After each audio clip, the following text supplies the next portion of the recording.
A racist flight attendant accuses a black man of being drunk and humiliates him. She is shocked when he gets his revenge. Jared Thompson settled into his window seat for the long flight ahead. An important meeting awaited him. "Excuse me, could I get water before takeoff?" he asked the flight attendant. Amber glanced at him with irritation.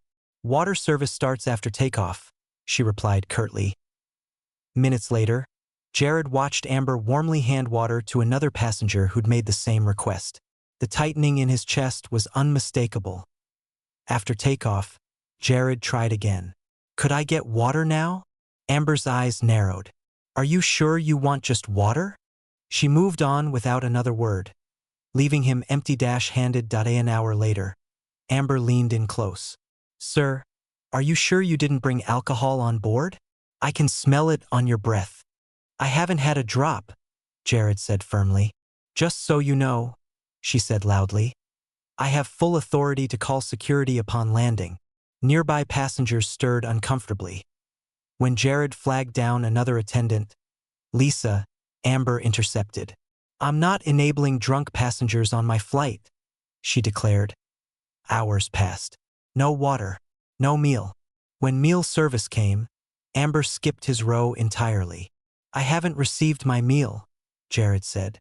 "Are you sure you need it?" Amber replied mockingly. "Considering whatever you've got in your system, maybe you should skip it." "I don't have anything in my system. I'd like my meal and water, like everyone else," Jared said, his patience snapping.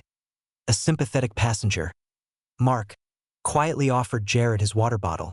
Amber immediately snatched it away. Outside beverages are not permitted. She forced Mark to move seats.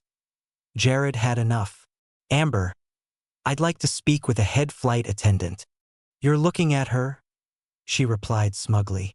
"Then I'm filing a complaint. Your behavior is unacceptable. Security will be waiting for you when we land," Amber threatened. She then announced she was moving him to the back of the plane. As she forced him to relocate, she whispered venomously, "People like you always think you're entitled to special treatment." Finally, Jared stood and walked to the front. "I'm done being treated like this," he said steadily. "I'm a paying passenger, and you've made this miserable. If you'd behave like everyone else, this wouldn't have happened." Amber shot back. "People like you always think you're above the rules. People like me." Jared's voice rose.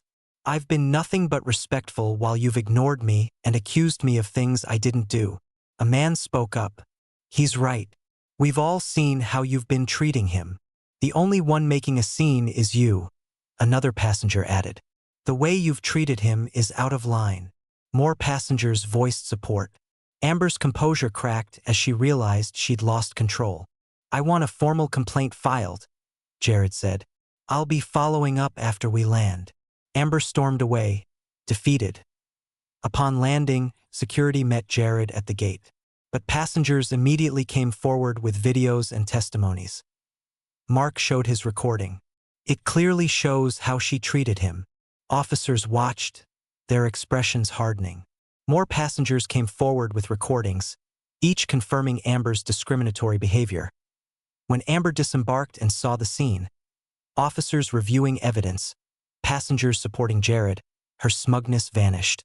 "Miss Foster," an officer said coldly, "we have multiple accounts indicating you acted inappropriately and used offensive language. We're forwarding this with video evidence to the airline." Amber went pale. "I was just doing my job. We'll let the airline review that," the officer replied. A week later, Jared met with airline executives. After reviewing the evidence, HR representative Ms. Carter spoke. "Mr. Thompson, this behavior is entirely unacceptable. We've reviewed the videos. Given the severity and corroborating evidence, we've terminated Miss Foster's employment. Her actions violated our commitment to dignity and respect." Jared felt vindication. The airline offered compensation and a formal apology. "I hope this sets a precedent so no one else goes through what I did," Jared said as he left. Jared felt closure. This wasn't just personal victory.